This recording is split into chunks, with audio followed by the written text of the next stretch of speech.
أعوذ بالله من الشيطان الرجيم بسم الله الرحمن الرحيم وبه نستعين إنه خير ناصر ومعين وصلى الله على سيدنا ونبينا وحبيب قلوبنا وشفيع ذنوبنا أبي القاسم محمد المصطفى صلى الله عليه وعلى آله الطيبين الطاهرين ولعنة الله على أعدائهم أجمعين من الآن إلى لقاء يوم الدين. أعوذ بالله من الشيطان الرجيم وما أرسلناك إلا رحمة للعالمين قل إنما يوحى إلي أنما إلهكم إله واحد فهل أنتم مسلمون صدق الله العلي العظيم. Peyğəmbər ali Peyğəmbərə salavat eşəliyək.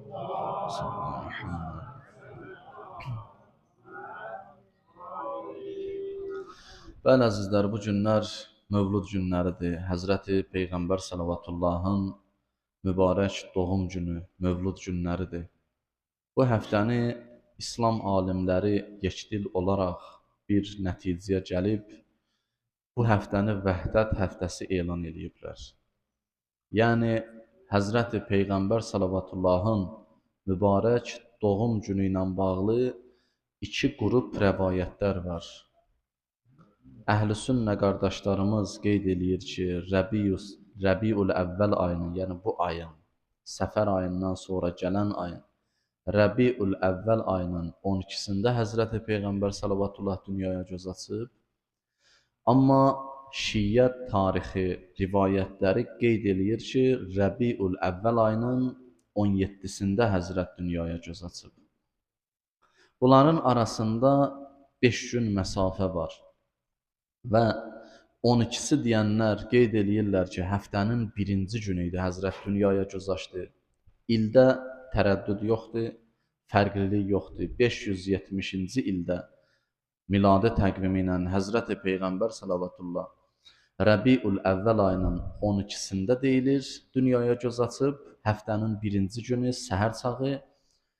İkinci qrup rəvayətlərsə deyir, yenə hicrətin, daha doğrusu miladi təqvimi ilə 570-ci il Rəbiul əvvəl ayının 17-si həftənin cümə günü Həzrət dünyaya göz açıb.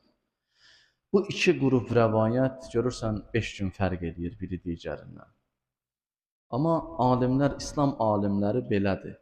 Ümumiyyətlə İslam dini belə bir nemətdir, belə bir gözəllikdir, belə bir İlahi bir nemətdir ki, bütün bəşəriyyətə Allah İslamı verib, İslamla şərəfləndirib. Alimlər belə dedi ki, biz bunların arasında fərqlilik, biz filan vaxtı keçirdək, siz filan vaxtı, yox, belə yox. Bu günlərin arasındakı günlər qarışıq, bu günləri Vəhdət həftəsi elan edək. Şiə sünnə bir araya gəlib, öz Peyğəmbərinin Mövlud gününü keçirtsinlər, bir həftəni bayram olaraq elan eləsinlər. Bu həftə də təsadüf edir həmin həftəyə. Yəni, birləşmək həftəsi, insanların bir araya gəlmək həftəsidir bu həftə. Ki, Həzrəti Peyğəmbər Salavatullah dediyimiz kimi, dünyaya gəlişi ilə bütün dünyaya gözəlliklər bəxş elədi. Hətta tarixdə qeyd olunur, Kəsra sarayının bir neçə tağı uçur, sarayın divarları çatlayır. Məhşur olan Fars atəşgahı olub, o atəşgah sönür.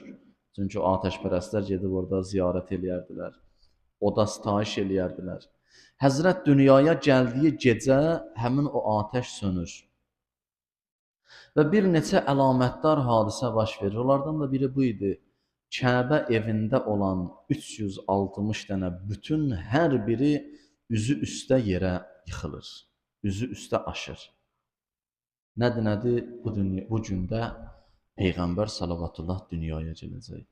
Allah onu dünyaya gətirməklə və bəzi hədislər qeyd edir, deyir, Həzrətin mübarək vücudundan bir nur qalxdı həmən gecə göy aləminə.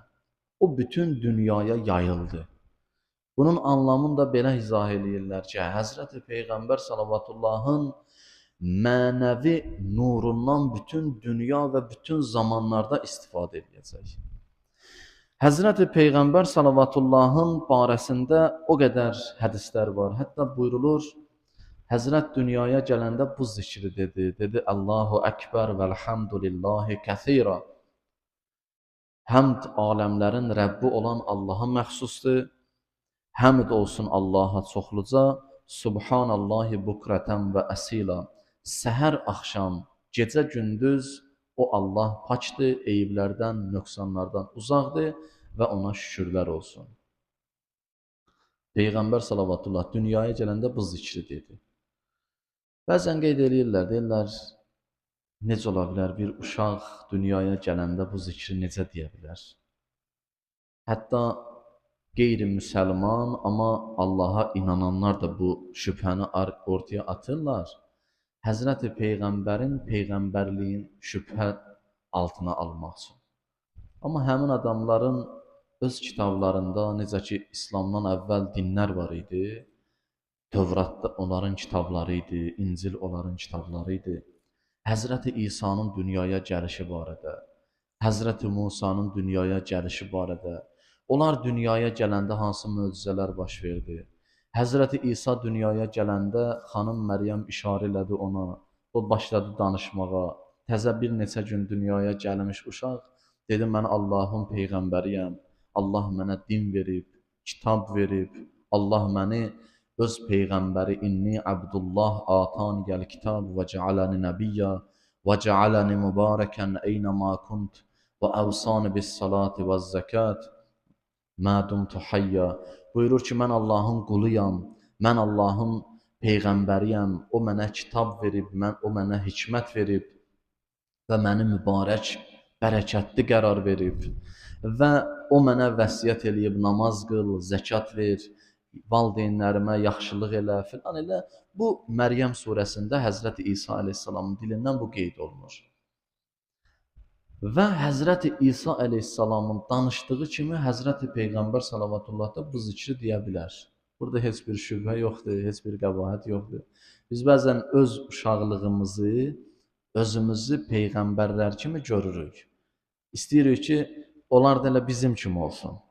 Biz onlara gedib çata bilmirik, onları özümüzə gətirib çatdırmaq istəyirik. Bu da bizim yanlışlığımızdır. Bizim yanlış düşünməmizdir. Məsələn, niyə deyə bilmirik ki, peyğəmbərlər, bizi demir amma, yəni bir qrup insanın sözüdür. Deyirlər ki, peyğəmbərlər günah eləyə bilər. İmamlar günah eləyə bilər. Burada nə qəbahət var? Belə deyirlər. Amma biz deyirik ki, yox, belə bir şey yoxdur. İnsan özü günahdan yayına bilmir. İnsan günahdan kənarlaşa bilmir, uzaqlaşa bilmir və fikirləşir ki, peyğəmbər də ola bilər ki, günah eləsin. Bu da mümkündür. Mən özüm eləyirəm axı o günahı, mən o yanlışlığı eləyirəm. Allah peyğəmbəri mənim üçün nümunə yaratdı, ülcü yaratdı. Mən baxmalıyam ona, nümunə götürməliyəm, örnək götürməliyəm. Mən gəlib ona özümü çatdıra bilməyəndə deyirəm ki, ola bilsin, elə o da mənim kimiymiş. Onu gətirib istəyirəm özümə çatdıram. Onu özüm kimi təyin eləyəm. Sanki elə bir Allah məni peyğəmbər üçün nümunə təyin eləyib, nümunə qərar verib. Həzrəti Peyğəmbər salavatullahın dünyaya gəlişi barədə qeyd eləyirlər ki, ana bətninə düşməsindən dünyaya gəlişi təsadüf eləyir. Ana bətninə düşməsi Zilhiccə ayının 11, 12, 13-cü günləri. Təşrik günləri deyirlər ona, əyyamul təşrik. Yəni ayın 11-ci, 12-ci, 13-cü günləri. Bu günlərə təşrik günləri deyirlər. Tarixi rivayətlərdə qeyd olunur ki, Həzrəti Peyğəmbər salavatullah ana bətninə düşdü əyyamul təşrikdə. Yəni həcc mövsümündə təşrik günlərində 11, 12, 13-cü Zilhiccə ayının 11, 12, 13-cü günlərindən birində. Və bunu da hesablayırsan, gəlib çıxır, ya Peyğəmbər salavatullah Rəbiül əvvəldə anadan olduğu təqdirdə, ya 3 ay vaxt keçib həmən zamandan, Zilhiccədən. Çünki Zilhiccə ayı hansı aydır? Sonuncu aydır da Zilhiccə ayı. Zilhiccə ayından sonra başlayır Məhərrəm ayı, Səfər ayı, sonra Rəbiül əvvəl ayı. Sonra Rəbiül sani, sonra Cəmadül əvvəl, Cəmadül sani, sonra Rəcəb, sonra Şaban, sonra Ramazan. Sonra Ramazan ayından sonra yenə başlayır Şəvval ayı. Şəvval ayından sonra hansı ay başlayır? Zilqədə, sonra Zilhiccə. 11, 12-ci aylar, sonra yenə başlayır Məhərrəm ayı. Yəni 12 aylar bunlardır.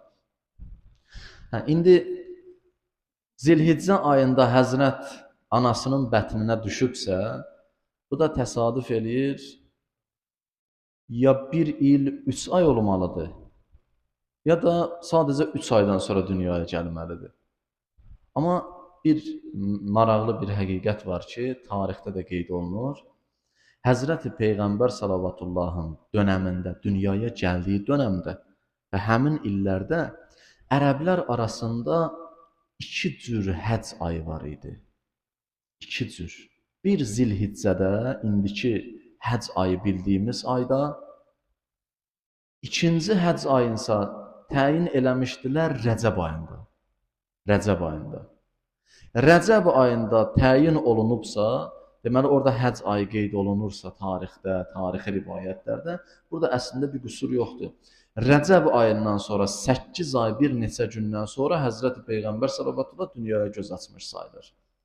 Yəni burada da şübhə yoxdur. Bu sözü mən bu məsələni ona görə dedim. Əslində deməyə də bilərdi, amma ona görə dedi ki, bu cür şübhələr atılır. Necə ola bilər? Həcc ayında dünyaya göz açıb Həzrəti üzr istəyirəm, ana bətninə düşüb. Ondan sonra da ya 3 ay keçməlidir, ya 1 il 3 ay, yəni 15 ay keçməlidir. Bu nə dərəcədə düzgündür? Tibblə filandır, orayla belədir, burayla belə. Həyatında gündəlik problemlər baş qaldırır, baş verir. Onların heç birini nə tibblə analiz eləmir, nə qanunla izah eləmir. Peyğəmbər sallallahu gələndə, çatanda tibb yada düşür, filan müəyyən o sistemlər yadına düşür və ondan sonra başlayır, hə, bu günəş sistemi belə gəldi, ay sistemi belə getdi. Ona görə əzizlər, həmən dönəmdə həcc ayları iki dəfə ildə həcc ayları hesab olunurdu. Birinci Zilhiccə ayıdır, bugün həccə gedilən həcc mövsümü hesab olunan ay. İkinci isə Rəcəb ayıdır. Rəcəb ayından da həmin bu Rəbiül Əvvəl ayına qədər 8 ay bir neçə gün hesab olunur ki, Həzrəti Peyğəmbər sallallahu 8 ay bir neçə günlük dünyaya göz açmışdır. Bu Peyğəmbər sallallahu dünyaya gəlişi barədə bir neçə qısa da olsa məlumat idi. Allah Teala buyurur Peyğəmbərin barəsində, Həzrətin barəsində və ma ərsəlnəkə illə rəhmətən lil aləmin. Necə də gözəl sözdür, necə də dolğun, necə də özündə bütün lazımı həqiqətləri cəm eləyir. Məntiq elmində belə bir söz var. Deyirlər, tərif eləmək üçün kimisə, ya hər hansı bir şeyi. O, camiul əfrad, maniul əğyar olmalıdır. Yəni nə? Yəni mənası budur. Camiul əfrad, yəni tərif olunan o həqiqəti bütün xüsusiyyətlərlə o tərif ki eləyəcəksən, o söz, onun bütün xüsusiyyətlərin özündə cəm eləyən xüsusiyyətlərin əhatə eləsin və ona aid olmayan xüsusiyyətləri ondan kənarlaşdırsın. Buna deyirlər camiul əfrad, maniul əğyar. Allah Teala Quran-ı Kərimdə bir neçə yerdə Həzrəti Peyğəmbər tərifləyib, bir neçə kəlmənin sözün içərisində Həzrəti Peyğəmbər sallallahu sanki bütün gözəlliklərini çatdırır bəşəriyyətə. Bütün üstünlüklərini çatdırır bəşəriyyətə. Buyurur ki, və ma ərsəlnəkə illə rəhmətən lil aləmin. Ey Peyğəmbər, biz səni ancaq və ancaq aləmlərə rəhmət olaraq göndərmişik. Aləmlərə rəhmət. İndi bu aləmlərdə nə var, kim var? Aləm elə desəydi, bəs eləyirdi də bu insanlar. Amma Allah Teala bu insanları ayırmır, bir qrup olaraq insanları ayırmır. Demir, mən ancaq insanlara səni rəhmət olaraq göndərmişəm. Demir, mən səni ancaq bir qrupa rəhmət olaraq göndərmişəm. Demir, mən səni ancaq və ancaq müsəlmanlara rəhmət olaraq göndərmişəm. İslamın ümum bəşər olmağının anlamı budur. Quran özü deyir, demir, ey Peyğəmbər, səni müsəlmanlara ancaq rəhmət olaraq göndərmişəm. Nə qədər ki, sən onların arasındasan, ey Peyğəmbər. Kimin arasındadır Peyğəmbər? Kimlərin? Həmən dönəmdə Peyğəmbərin yanında münafiqlər də var idi, möminlər də var idi, kafirlər də var idi, hər müşriklər də var idi ətrafda. Həzrəti Peyğəmbərə Allah Qurani Kərimdə buyurur, ey Peyğəmbər, nə qədər ki sən onların arasındasan, biz onlara bəla göndərmərik. Və nə qədər ki onlar istiğfar eləyir, tövbə eləyir, biz onlara bəla göndərmərik. Həzrəti Peyğəmbər sallavatullahın insanların arasında olmağı, hətta müşrik olsa belə, kafir olsa belə insanlar, onların içərisində olmağı ilahi rəhmətdir elə. Allahın göndərəcəyi bəlaları Allah dəf eləyir Peyğəmbərə xatir, uzaqlaşdırır bəşəriyyətdən. Günlərin bir günə Həzrəti Cəbrail əleyhissalam, Allahın vəhiy mələyi, Peyğəmbər sallavatullaha bu ayəni nazil eləyir və ma ərsəlnəkə illə rəhmətən lil aləmin. Bu ayəni nazil eləyir. Həzrəti Peyğəmbər sallallahu və Peyğəmbərdir, Allahın Peyğəmbəri. Həzrəti Cəbrail əleyhissalama dedi, həl əsabəkə min hazihir rəhmə şey'u. İlahi bir vəhyi daşıyan bir mələkdir bu. Həzrəti Peyğəmbər sallallahu soruşdu, dedi, bu rəhmətdən sən də bir pay götürürsən? Həzrəti Cəbrail əleyhissalama deyir, vəhiy mələyinə. Hansı ki, həmin o vəhyi daşıyır, gətirir, aparır.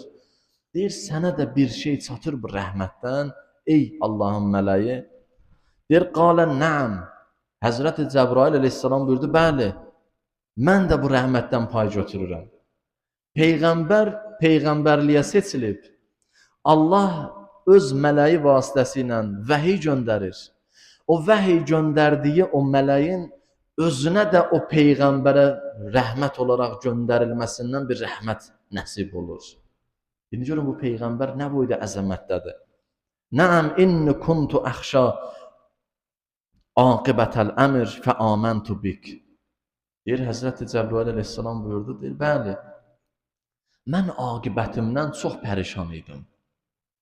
Aqibətimdən, sonumdan, işin sonundan mən biraz narahat idim, nicarançılığım var idi. Amma sənin Peyğəmbər olaraq göndərilməyin, aləmlərə rəhmət olaraq göndərilməyinə görə mənim qəlbim aram oldu, qəlbim rahatlaşdı. Lima əsnəllah əleyyə biqovlih. Bununla belə ki, Allah mənim barəmdə belə buyurur. Həzrəti Cəbrail əleyhissalam barədə buyurur. Zi quvvətin ində zil ərşin məkin. Təkvir surəsindədir. Buyurur, Həzrəti Cəbrail əleyhissalam çox möhkəm qüvvət sahibidir. Çox əzəmətlidir. Çox güclüdür, qüvvətlidir. Allah öz mələyini də təqdim edir də insanlara. Deyir, bilirsiniz, bu vəhyi kim gətirir? Mən bu əmanəti Peyğəmbərə göndərmişəm. Özdə hər yolla keçənlə göndərməmişəm. Elə bilmiyim, mən öz vəhyimi hər kəsə arxain olub, ümid olub, əmanət kimi verə bilərəm. Ki, elə bu, gedirsən, yol üstü bunu da çatdır. Görsən, adamın bir dəyərli bir əmanəti olanda, uzaq yola göndərəndə, bir yerə göndərəndə, onu xüsusi şəkildə və xüsusi şəxslərlə göndərər. Onu elə bir yerdə göndərər ki, həmən o yerdə ona qəti bir problem yaranmasın, bir xətər toxunmasın. Allah Teala vəhyi göndərir elə bir şəxslə, özü bizə deyir, bu göndərdiyim şəxs bilirsiniz kimdir? Zi quvvə, çox güclüdür. Yəni, kimsə ona hədə qorxu gələ bilməz. Kimsə onu bir balaca qorxutsun, hədələsin, o fikrin dəyişsin, belə bir şey ola bilməz. Başqa sözlə desək, iblis, bütün bəşəriyyət onun şərrindən amanda deyil, iblisin. Ki, xüsusi şəxslərdən başqa, illəl muxləsin, ixlaslı olan bəndələrdən başqa, Həzrəti Cəbrail əleyhissalama heç yaxın dura bilməz. Çünki bu Allahın mələyidir. Allah deyir, zi quvvə, çox quvvəlidir, çox güclüdür. İndə zil ərşin məkin. Və ərş sahibinin, ərş yəni nə? Göy demir, ərşdən məqsəd göy deyil. Ərş yəni varlıq aləminin mülkədarı, varlıq aləminin padişahı, varlıq aləminin sahibi, idarə edicisi. Həmən varlığın yanında da xüsusi məqamı var bunun. Yəni Həzrəti Cəbrail əleyhissalam. İndi Həzrəti Cəbrail əleyhissalam Peyğəmbər sallallahu buyurur.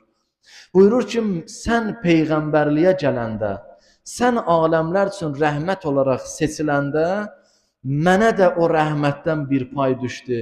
Halbuki Allah mənim barəmdə belə demişdi. Demişdi ki, mən çox güclüyəm, qüvvəliyəm və öz yanında da mənim xüsusi məqamım var. Quran-ı Kərimin ayəsini deyir. Bununla belə bu rəhmətdən mənə də bir pay çatır. Mən də bu rəhmətdən faydalanıram. İndi biri görürsən, təzə bir 2 rəkat namaz qılır, başlayır, deyir, yox, mənim işim qutardı, düzəldi, hər şey düzəldi. O boydan mələk deyir ki, ey Peyğəmbər, sən mənə də lazımsan. Bir qrup insan deyir ki, Peyğəmbər öldü, qutardı, getdi, day lazım deyil. Vəhyi gətirdi, qutardı, getdi, yox. Peyğəmbər və məsumlar bizim həyatımızda bizə ömrümüzün sonuna qədər lazımdır bu dünyada. Bu dünyadan köçəndən sonra da onların şəfaəti bizə axirətdə lazımdır, gərəklidir. Çünki yevmə nəd'u kullə unasin bi imamihim deyir Allah Teala. Hər bir cəmiyyəti, hər bir qövmi biz öz imamları ilə, rəhbərləri ilə gətirəcəyik, çağıracaq məhşərə. Yevmə nəd'u kullə unasin bi imamihim. Hər bir qövmi özdən ayırmadı, istisna eləmədi. Müəyyən bir qövm qaldı ya qalmadı, yox. Bütün qövmləri Həzrəti Adəm əleyhissalamdan qiyamətə qədər nə qövm olacaq? Hamısını biz öz imamı ilə, rəhbəri ilə, öndəri ilə çağıracaq. İlahi, bəs bu ilahi öndər kimdir bu gün? Kimdir? Həzrəti Peyğəmbər salavatullah məgər öldü, qutardı, getdidirsə, bəs bizim imamımız kimdir? Demirsən öz imamı ilə çağıracaq. Peyğəmbər salavatullah dünyasını dəyişməklə hər şey xətm olundusa, bəs mənim imamım kim olacaq? Bugün mənim imamım kimdir? Qiyamət günü Allah məni hansı imamla çağıracaq? Hansı ki o imamın üzün belə görməmişəm. Hansı ki o imamı Peyğəmbər kimi hesab eləyirlər və deyirlər Peyğəmbər salavatullahdır. Həmin imamdan məqsəd Peyğəmbərin ümməti ilə, ümməti Peyğəmbərlə çağıracaqlar. İmam söhbəti deyirlər, o elə deyir. Bu tərəfdən deyirlər ki, Peyğəmbər öldü, qutardı, getdi. O biri tərəfdən də deyirlər, imamzad yoxdur. İmam söhbətdə yoxdur. Nə Peyğəmbərə gedib özümüzü birləşdirə bilmirik, boşa bilmirik. Öldü, deyir, qutardı, getdi.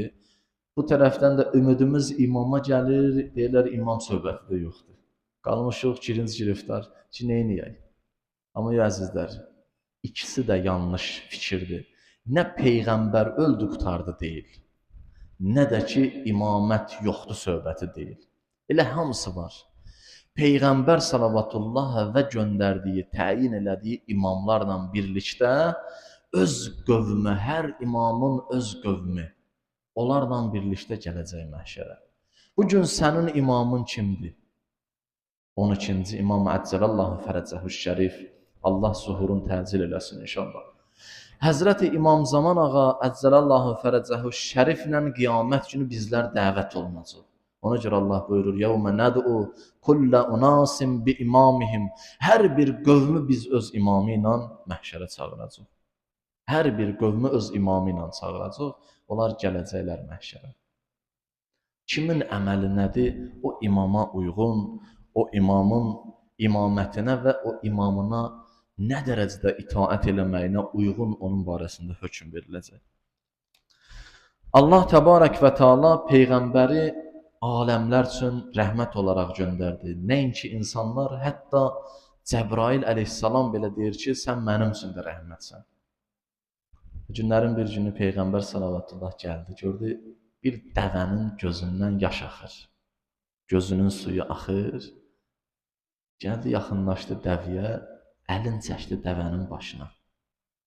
Əlin çəkdi dəvənin başına. Yanındaşlar gəldi, dedi, ya Allah Peyğəmbəri, nə olub, nə məsələdir? Dedi, heç nə, narahat olmayın. Narahat olmayın. Yəni, bu dəvənin bir xəstəliyi yoxdur. Ona görə narahat olmayın. Bu dəvə öz sahibindən mənə şikayət edir. Bu dəvə öz sahibindən mənə şikayət edir.